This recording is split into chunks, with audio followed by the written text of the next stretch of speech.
السلام علیکم ګرانو کتونکو، موږ د سنا نشنا چینل نه یو ځل بیا تاسو ته مخاطب یو او د ځان سره مې یو ورکوټی غزل راوړی دی د انتظار په نوم چې تاسو ته یې ډالۍ کوم او امید دی د رب نه چې ستاسو به ډېر زیات خوښ شي. نو د غزل نوم عنوان دی انتظار. وایي چې سترګې زما په شوګیرو ستړې شوې، سترګې زما په شوګیرو ستړې شوې، په انتظار ستا د راتلو ستړې شوې. وایي هر چاته د زړګي حالونه لکه باران په ورېدو ستړې شوې. او سرجي د نوټ کولو ځای دی. وایي یو ځل تکلیف وکړه یو څو قدمه، یو ځل تکلیف وکړه یو څو قدمه، مه راځه بیا که په راتلو ستړې شوې.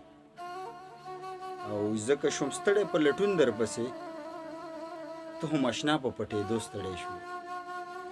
او څه دې په مینه کې موندل زړګیا، څه دې په مینه کې موندل زړګیا، په خندېدو په جړېدو ستړی شوې.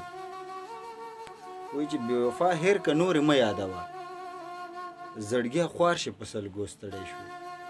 او دا چې نمرې او نه رغېږي نیازه، دا چې نمرې او نه رغېږي نیازه، راته ښکارېږي په سلګو ستړی شوې. والسلام.